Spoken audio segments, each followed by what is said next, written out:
Шартты оператор дегенimiz не? Шартты оператор деген мысалға бір қандай да бір шарт орындалса, онда осы код жүрсін деген мағынаны білдіреді. Яғни бірінші біздің шартты операторымыз if құрылымы дәл осылай, ifтан кейін жақша ашылып жабылады, одан кейін осындай фигурный қисық жақша ашылып жабылады. Бірінші жақшаның ішінде бізде қандай да бір шарт жүре бастайды, орындалады, немесе а б-ға тең деген сияқты.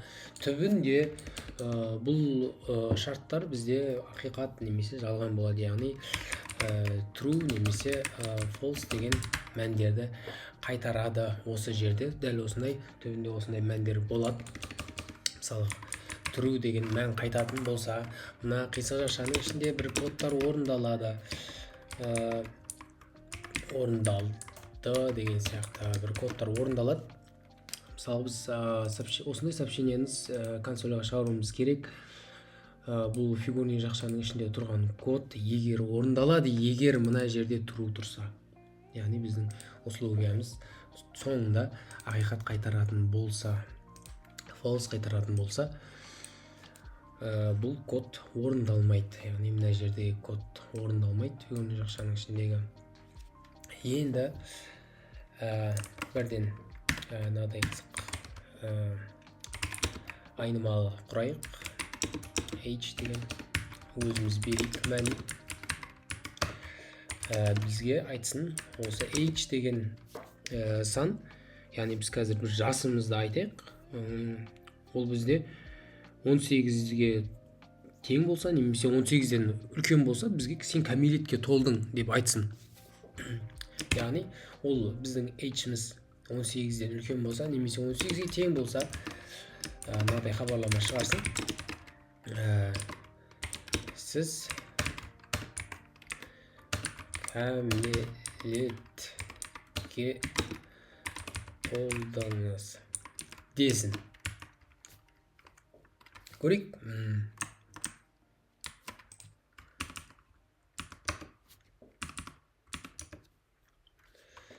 Мен бір сан берейін. Мысалы 18-дің өзін берейін. Сіз кәмелетке толдыңыз.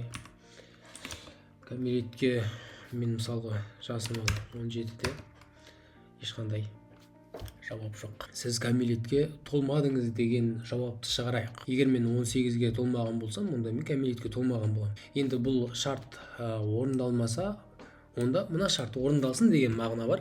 Яғни біз оны else деген оператордың көмегімен жүзеге асырамыз. Кеттік, айтайық, сіз кәмелетке толмадыңыз. Кеттік. Яғни бізде бұл шарт орындалмаса, осы шарт орындалады деген мағына. Орындалмаса, осы шарт орындалсын деген. Кеттік. Көрейік.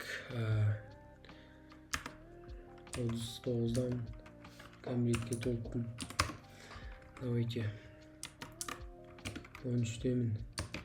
Сіз кәмелетке толмадыңыз дейді. Және біз бірнеше шарттарды тізбектеп тексеру үшін тағы да бір оператор қолданамыз. Яғни бірінші бізде мынадай бағдарлама жасайық.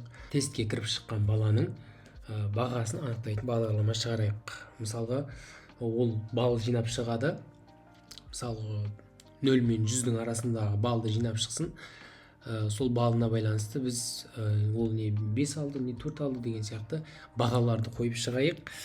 Енді бізде int мысалы баға деген айнымалы құрайық. Өзіміз берейік ол нәрсені, бағаны. И бұлай болсын. Бізде баға үлкен немесе тең болатын болса 90-нан, үлкен немесе тең болатын болса 90-нан, бұл кезде хабарлайық,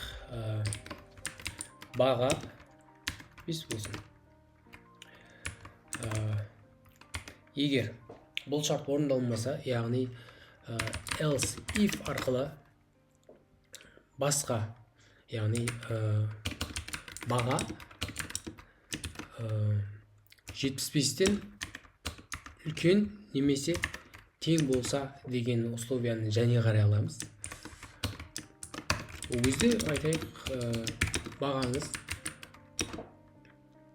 4 болсын. Баға 4. Else if егер баға деген айнымалымыз 50 мен жоғары немесе тең болса соған, онда шығарайық баға 3 дейік та. 3 дейік.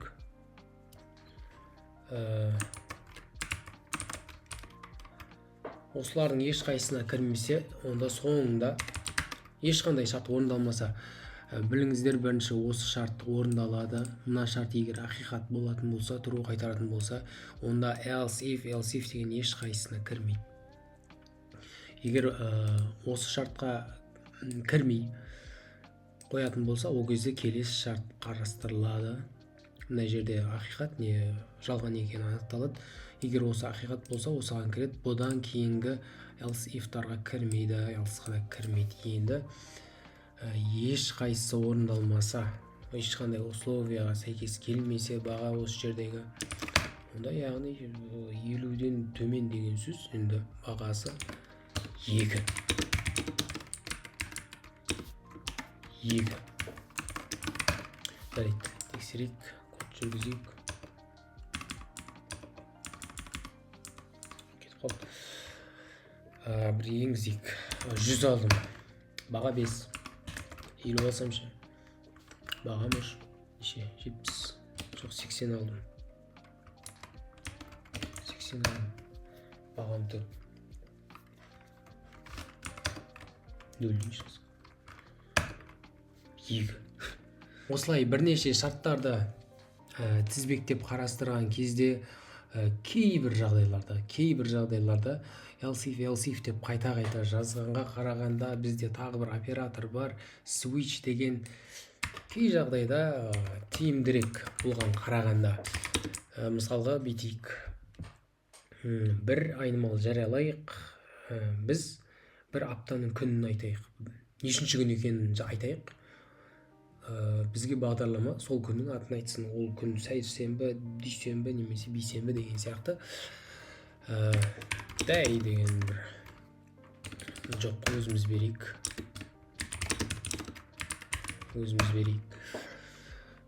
Switch. Дәл осылай бірден жақша ашылады. Switchtен кейін қарастырылатын айнымалы осы жақшаның ішіне жазылады. Және if сияқты осындай қисық жақша ашылғаннан кейін бізде осы day деген айнымалының қарастырылуы мүмкін, болуы мүмкін барлық мәндерін қарастырамыз. Яғни бізде day деген айнымалы нешеге тең болуы мүмкін жалпы. Ол 1-ден бастап 7-ге дейінгі кез келген сан бола алады. Өйткені аптада 7 күн бар. Сол себепті сол 7 жағдайдың бәрін осылай кейс арқылы қарастырамыз. Егер ол 1-ге тең болса, мысалы атын айтайық, дүйсенбі деген сияқты. Дүйсенбі міндетті түрде соңында break тұрады. Өйткені бұл басқа кейстерін орындалып кетпес үшін осы жерден switch'ті ғана тоқтатады. Switch деген осы жерден break'тен бастап жұмысын артынан қарай жалғастырмайды. Келесі 2 болуы мүмкін. Мысалы 2 бізде сейсенбі ғой. Сейсенбі break case 3 сяут бізде сәрсенбі.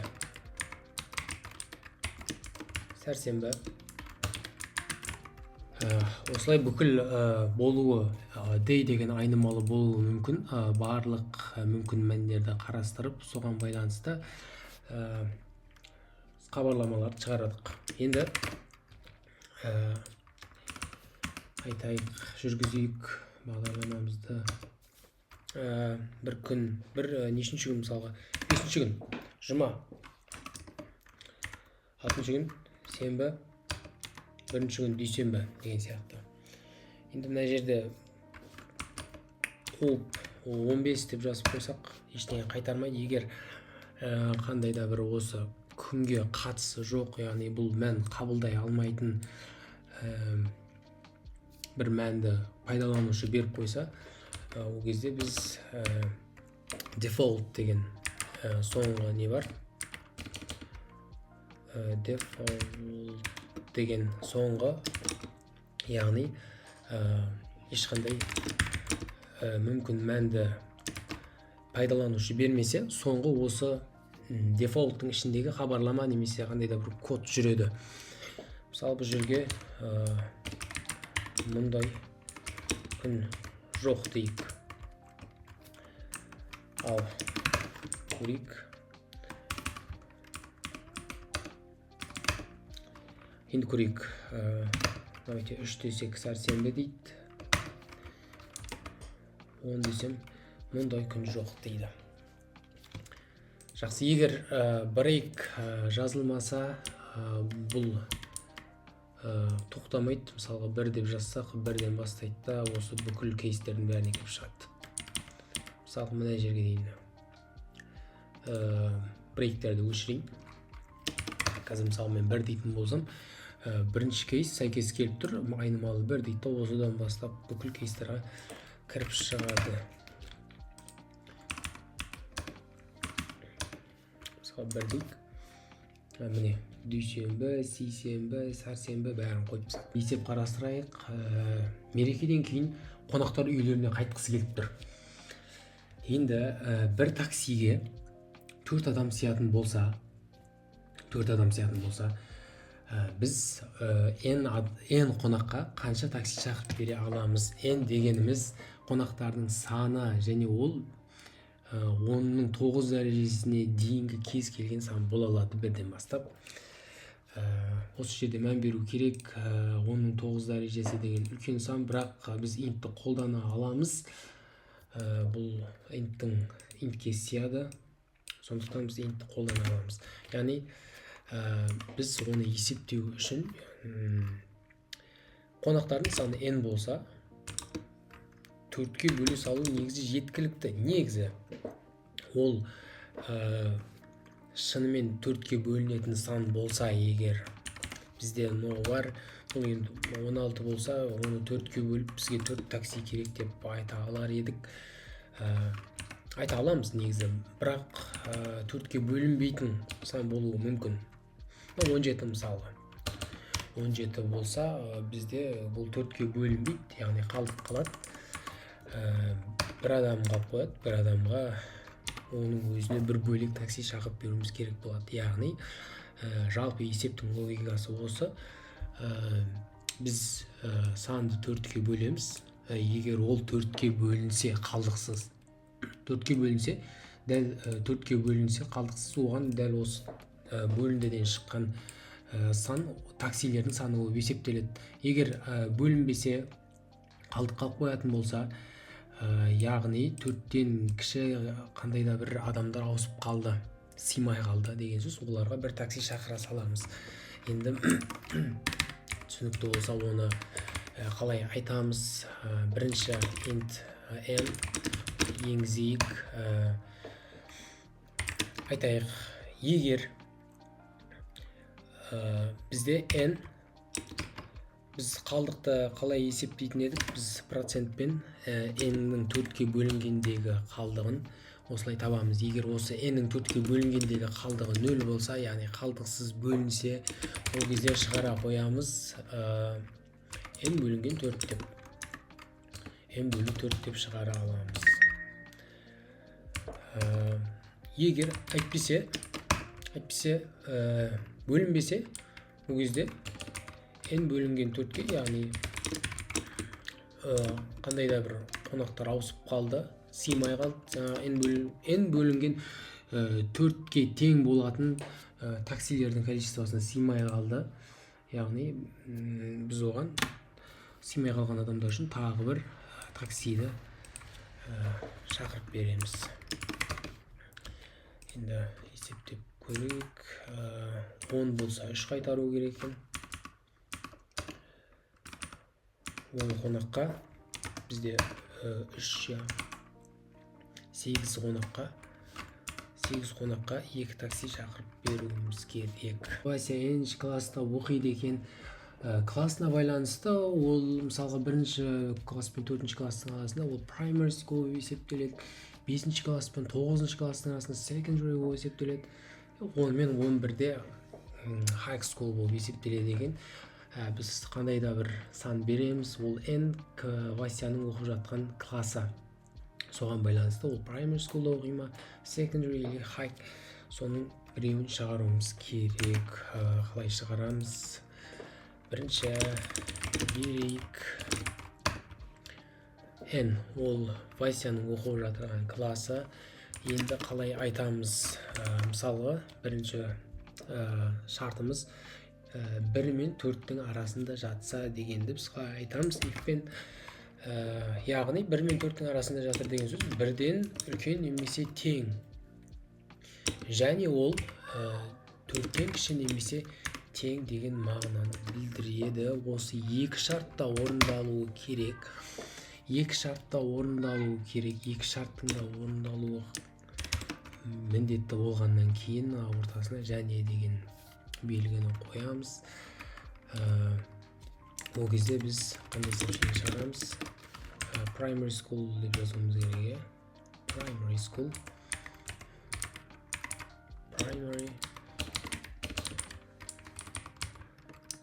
деп жазуымыз керек. Мына /n деген handle'дың басқа бір балама түрі ғой.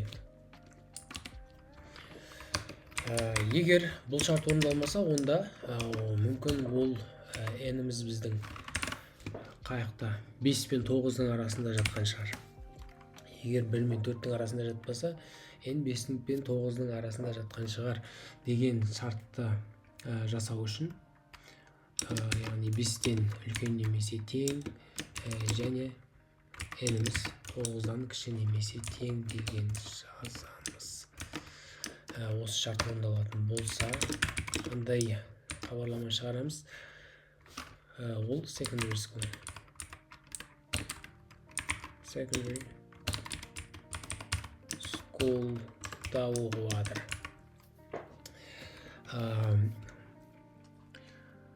Қисық жақшаны ашуға міндеттелеміз егер if-тің ішінде 2 алгоритмнен артық алгоритмдер орындалса. 1 алгоритмнен артық алгоритмдер орындалса, ол кезде қисық жақшаны ашуға міндеттіміз, әйтпесе істемейді. Келесі. N енді немесе бізде тек 1 мен 11-дің арасында ғана қамтитын сан болса, онда else дей салсақ болады. Неге? Өйткені ол не мынаған кірмесе, осы шарт қанағаттанбаса бұған кірмесе, яғни ол 1 мен 4-тің арасында жатқан жол болсын. Мынаған кірмесе, 5 пен 9-ның арасында жатпаса болсын. Яғни бізде уже соңғы 2-ақ сан қалды, ол 10 мен 11. Ол сынып уже ойбайсия жазып қойған. High school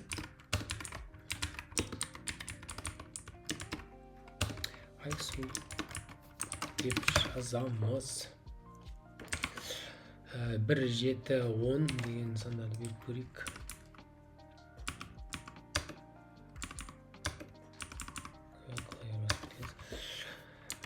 Бір десек primary school дейді. 7 десек secondary school дейді. 10 көрейік. High school. Балы бір сан беріледі.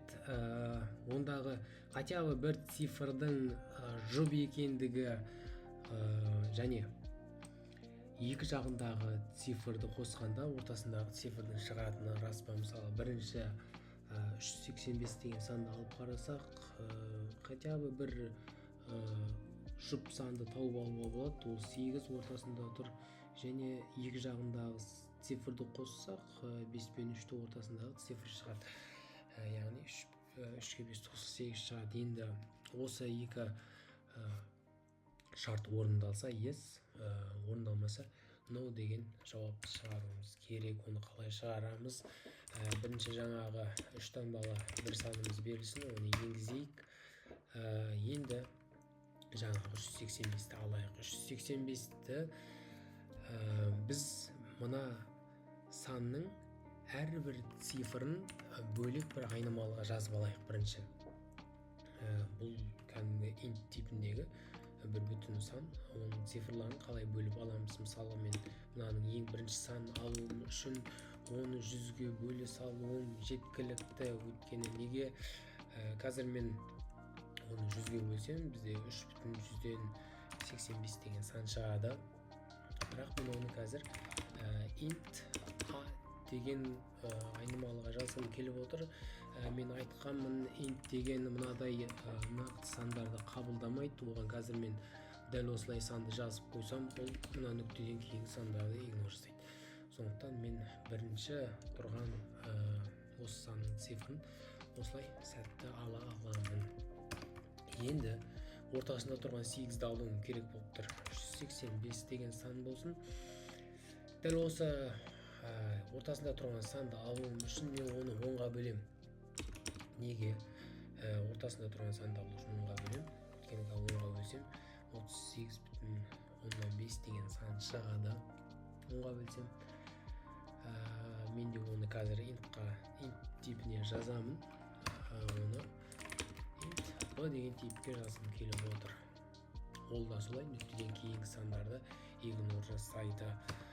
Маған бірақ 38 емес, 8-дің өзі керек. Енді 38-ді мен қалай 8-ді алам? Соңғы цифрды алу үшін мен оны 10-ға бөлінгендегі қалдығын аламын. Неге? Себебі шынымен енді 10-ға бөлсек қалдығы 8 болады.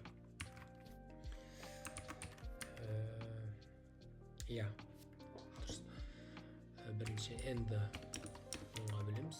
Одан кейін шыққан саннан 10-ға бөлгендегі қалдықты аламыз. Енді соңғы цифрды қалай алам? Соңғы цифрды алу үшін 385-тен соңғы цифрды алу үшін мен оның 10-ға бөлгендегі қалдығын алам. Жалпы соңғы цифрды алу үшін біз 10-ға бөлгендегі қалдықты ала салсақ болады. Соңғы бір цифрды алу үшін, соңғы екі цифрды алу үшін 100-ге бөлінгендегі қалдықты алсақ болады. Соңғы 3 цифр 1000-ға бөлінгендегі қалдық, солай кете береді. Яғни біз соңғы бір соңғы цифрды алу үшін 10-ға бөлсек болады. Яғни int s деген айнымалыға n-нің 10-ға бөлінгендегі қалдығын жазып қояйын. Жарайды. Енді сяут a, b, s деп шығарып көрейік бірінші. Цифрларын дұрыс бөліп ала алдық па өзі? Көрейік. Мысалға мен 123 деген санды енгізсем 320 кешіншісі қойдым. 3-ті жазып қойып болған мен жындадам мысалға. Не істейміз дедік? Енді бөлеміз дедік 100-ге. 2 b-ға осылай істейміз дедік. Болды. Кеттік, келесі бізде қандай еді? Ұмытып қалдық. Хотя бы бір жұпсан тауып алуымыз керек. Мынаның ішінен санның жұптығын біз қалай тексереміз? Егер яғни біз жұптығын тексеру үшін кез келген санды 2-ге бөлгендегі қалдық 0 болса, ол жұп деген сөз. Яғни бірінші a-ны біз 2-ге бөлгендегі қалдығы 0 болса, немесе b-ның 2-ге бөлгендегі қалдығы 0 болса, немесе s-ның 2-ге бөлгендегі қалдығы 0 болса деген мағына. Енді хотя бы осының ішінде бір шарт орындалса, ол кезде бізге хотя бы бір нені тауып алсақ болды. Оның араларында немесе қойылады. Яғни осы немесе тұрса араларында хотя бы бір шарт орындалса, онда жалпы общий мына жақша, общий мына жақшаға қойын, бізде true қайтарады.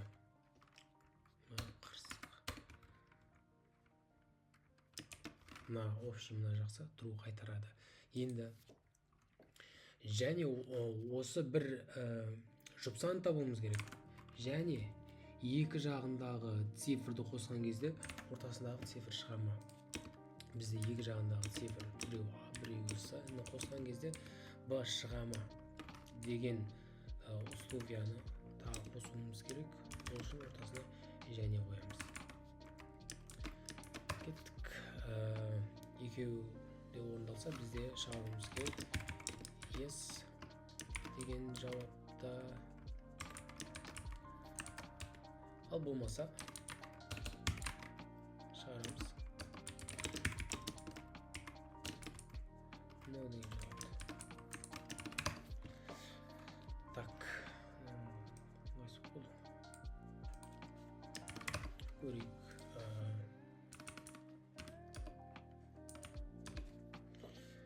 385 десек yes деу керек.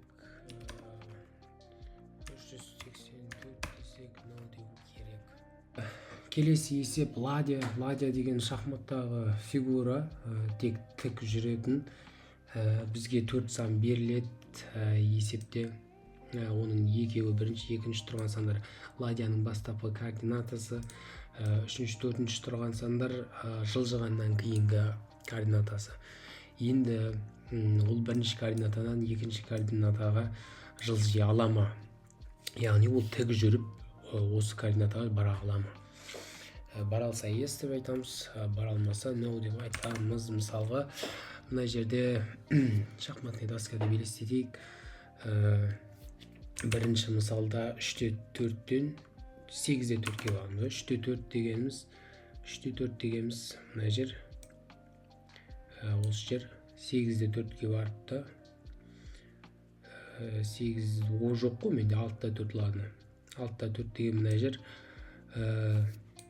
мына жерде мына жерге бара алады. Ладья бірыңғай тік жүреді. Міне осылай жүреді, бұлай жүреді. Ладья шахматты білетіндер. Мысалы тек осылай, бұлай тік жүреді. Ладьяның жүрісіне қарасаңдар, ол бастапқы координатасы мен екінші координатасының арасында не x бірдей болады, не мына маяқта тұрған x бірдей болады, немесе y бірдей болады. Мысалы қарайтын болсақ, мына жер 1-де 1 болса, екінші орны 1-де 6. Яғни бір жерде x деп алатын болсақ, y деп алайық. Бұл жерде бізде x екі координатада x бір-біріне тең. Ал дәл осы жерден осы жерге жылжитын болса, бізде 1-де 6-дан 6-да 6-ға жылжитын болса, ол кезде екі координатаның y-тары бір-біріне тең. Яғни есептің логикасы сондай. Кеттік. Ол не деген сөз? Бізге x, y, x1, x2, то есть y2 деген сандар берілсе, біз оларды береміз, x-ті береміз, y-ті, x2, y2 беретін болсақ, ол тек не x бір-біріне тең болады. Айтпақшы, мұны комментарий айтуды ұмытып кетіппін. Бұл комментарий, бұны компилятор оқымайды, яғни аудармайды. Бұл ешқандай кодтың жүруіне кедергі келтірмейді. Бұл тек өзіміз үшін. Не x бірге тең болуы керек, шарт бойынша негізі. Және x2 y2-ге тең болуы керек. Логика осылай. Кеттік. Айтайық, егер x-міз бізде тең болса, x2-ге немесе y-іміз тең болса y2-ге, онда шығарайық Cout s else, болмаса Cout no деп шығарамыз. Кеттік. Так, бірінші тест 3, 4, 8, 4 дегенге ес шығару керек.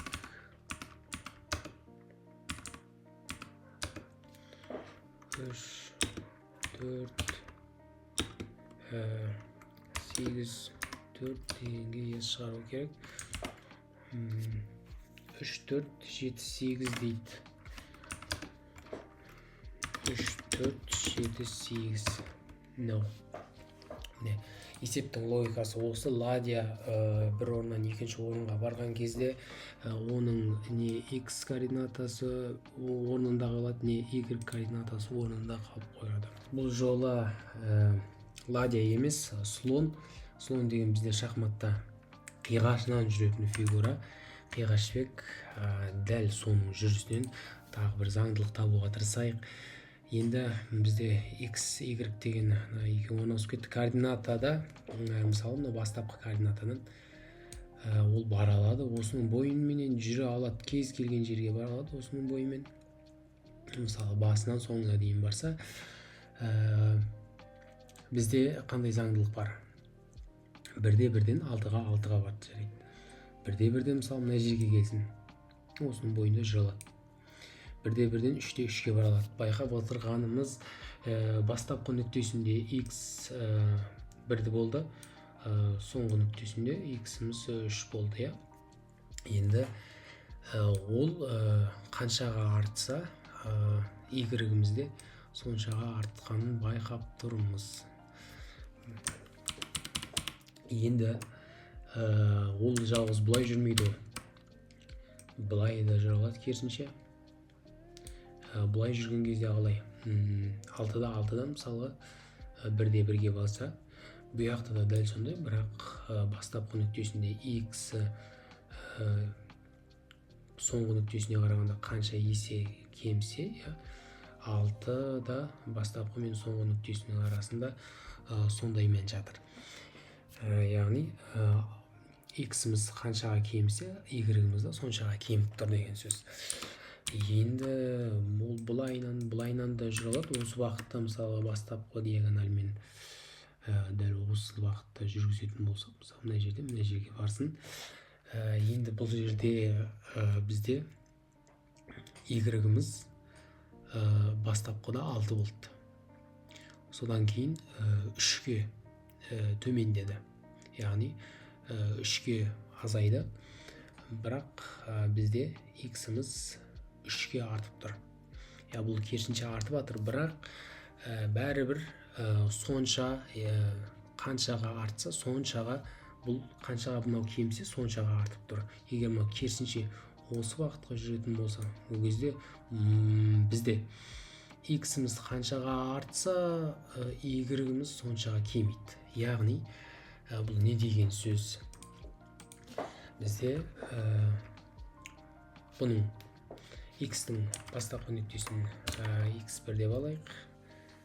Бастапқы x1, x2 деген нүктеді.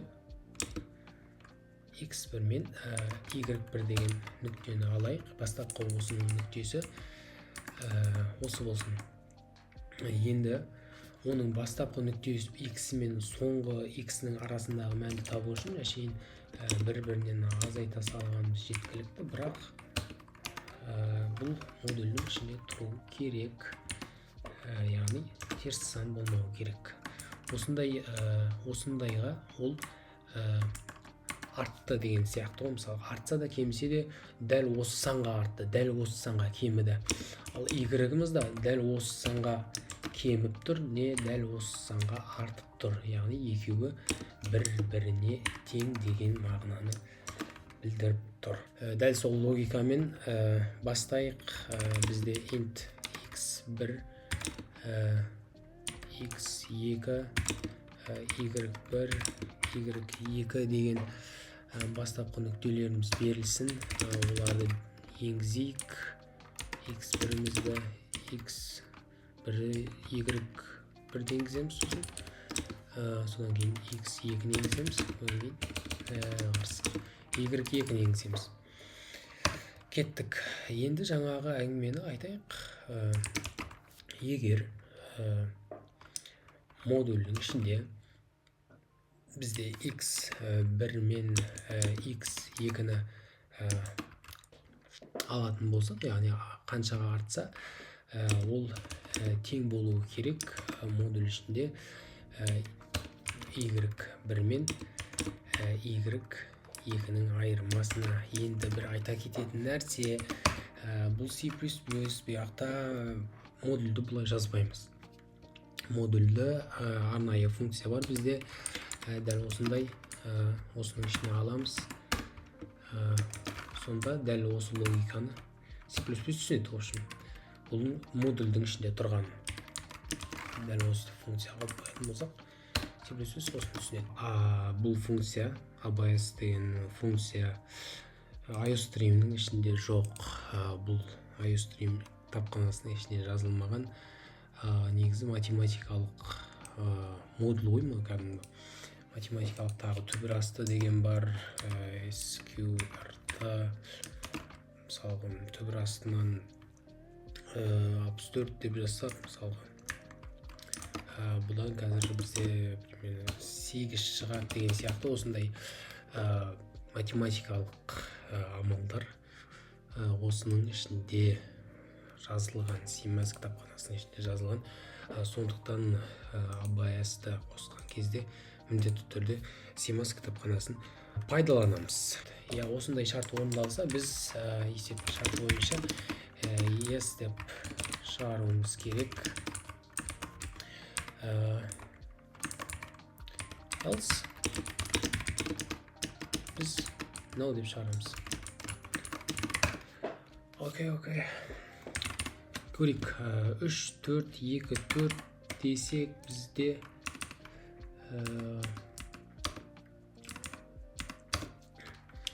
3, 4, 2, 4 десек бізде no дейді.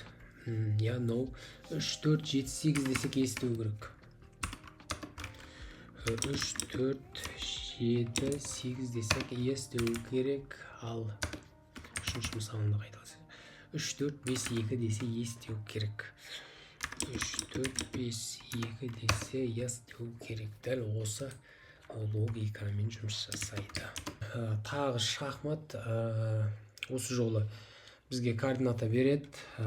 1-де 3 деген сияқты. 1-де 3-те бізде қандай ұяшықтың түсін айтуымыз керек. Ол ақ па немесе қара ұяшық па. Бізде 1-де 1-ді ақ деп қойған. Қалған ұяшықтарды осы бойынша табуымыз керек. Енді менің шахматный доскамның ағы оранжевый, кейбіреулеріне X пен Y-терінің мәнін ішіне жазып қойдым. Енді бұл 1-де 1 деген ұяшық, бұл 1-де 3, 1-де 5 деген ұяшық. Ұяшықтардың X мен Y-ына қарайтын болсақ, бір заңдылықты аңғаруға болады. Қандай заңдылық? Енді X-тар мен кез келген бір ұяшықтың X мен Y-ін қосатын болсақ, бізде жұпсан шығады. 1-ге 1-ді қоссақ жұпсан, 3-ге 1-ді қоссақ жұпсан, 1-ге 5-ді қоссақ та 2-ге 2-ні, 4-ге 2-ні, 2-ге 6-ны қоссақ та, бүкіл ақ ұяшықтардың X мен Y-ін қосқан кезде жұпсан шығады. Дәл солай осы логика шейін бізге int x, y деген беріледі. Оны енгіземіз. Егер біз x y-ге қосқан кезде x-ті қосқан кезде y-ға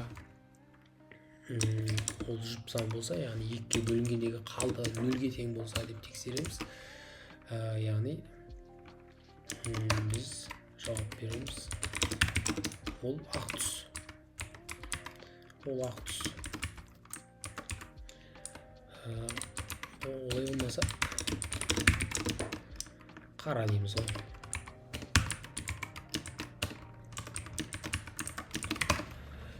Болды осы есептің жауабы. Міне осы балдар. 1-3 бізде ақ дейді. 1-3 бізде ақ. 4-8 ақ. 4-8 бізде ақ. 1-2 қара. 1-2 бізде қара. Есеп айтады, высокосный год дейді. Высокосный год қазақша КБС жылы, мысалға 2020 деген бізде КБС жылы. Неге? КБС жылы деген қандай болады? КБС жылы деген 400-ге қалдықсыз бөлінсе жыл. Ол КБС жылы. Немесе ол бөлінбей қалса, екінші тест бар, 100-ге қалдықсыз бөлінбеуі керек, және 4-ке қалдықсыз бөлінуі керек. Осы екі тесттің біреуінен жыл өтіп тұрса, онда ол КБС жылы болып есептеледі. Енді дейді, егер КБС жылды егізсек, 12-ден 0,9, КБС жылы болмаса 13-ден 0,9 деген шығаруымыз керек. Жалпы бірінші жаңа жылды енгізейік. N деген айнымалы жариялаймыз, оны енгіземіз. Бұл жыл. Енді айтайық. Ол 400-ге қалдықсыз бөлінуі керек. Егер КБС жылы болса, яғни 400-ге бөлгендегі қалдығы 0-ге тең болу керек. Осы шарт орындалса, ол КБС жылы 12-де 0,9 деп шығарамыз. 12-де 0,9 деп шығарамыз. Сосын немесе мына шарт орындалмай қалса, асында тағы бір шарт бар. Немесе ол 100-ге қалдықсыз бөлінбеу керек, 4-ге қалдықсыз бөлінуі керек. Мына шартқа кірмесе, онда мына шартқа кіреді. Міне N 100-ге бөлгендегі қалдығы 0-ге тең емес болу керек. Және N-ді 4-ге бөлгендегі қалдығы 0 болу керек. 4-ге бөлсек, мысалы, қалдығы 0 болу керек. Сол кезде қалай болады? Сяут КБС жылы болып есептеледі. 0,9. Так, екеуіне де кірмесе, онда ол КБС жылы емес, яғни екеуіне де кірмесе, біз айтамыз, ол КБС жылы емес, КБС жылы болмаса, оған 13,09 деген сообщениені шығарамыз. Көрейік, 2020 КБС жылы екен.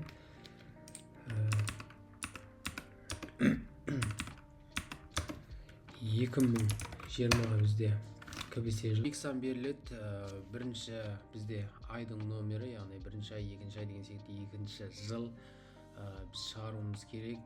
Осы жылдың бірінші айы, мысалы 2020-ның бірінші айы неше күннен тұрады? 2020-ның екінші айы мысалы 29 күннен тұрады екен.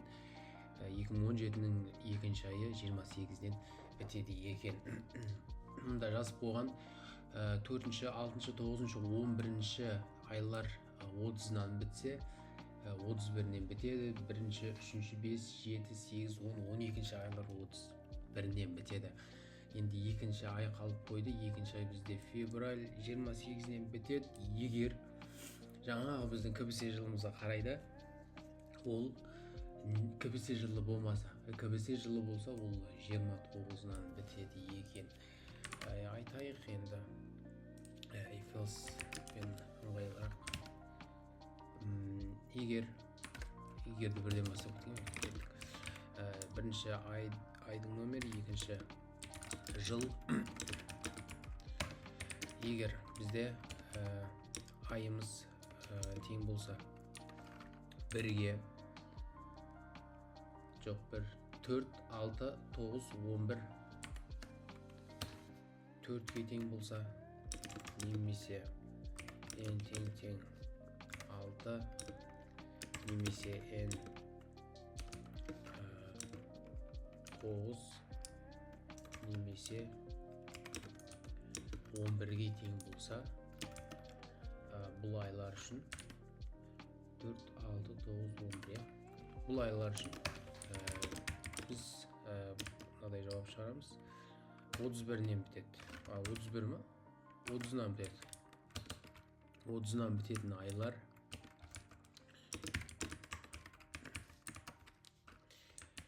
енді қалған мына 1, 3, 5, 7, 8, 10, 12 дегенге тең болса егер тең болса 1-ге немесе тең болса 3-ге немесе тең болса 5-ге 7-ге 5-ге тең болса 7-ге тең болса 8-ге немесе тең болса 10, 12 тең 10 немесе 12-ге тең болса өзде бұл 31-нен бітетін айлар.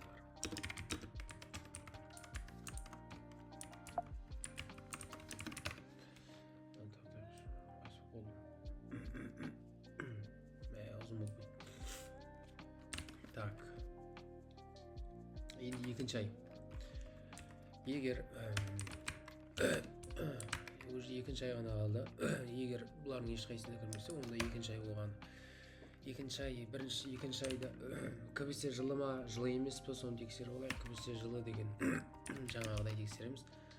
Ол бізде жыл М-мен белгіленді. 400-ге қалдықсыз бөліну керек қана. 400-ге бөлгенде қалдығы 0-ге тең болу керек еді. Сол кезде КБС жылында бізде 29-нан бітеді тон. 29-нан бітеді. КБС жылының тағы бір шарты бар. 100-ге қалдықсыз бөлінбеу керек. Және 4-ге қалдықсыз бөліну керек. М 100-ге қалдықсыз бөлінбеу керек. 4-ге тең болмау керек. Және М 4-ге қалдықсыз бөліну керек. Сол кезде біз шығарамыз. Бұл 29-нан бітеді. КБС жылы. Болмаса 28-ден бітеді, ақпан айы. 28-ден бітеді. Енді бірінші 2020-ның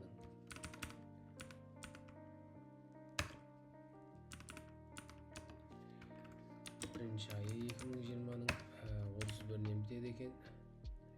Екінші айы 2020-ның 29-дан бітеді. Екінші айы 2017-ның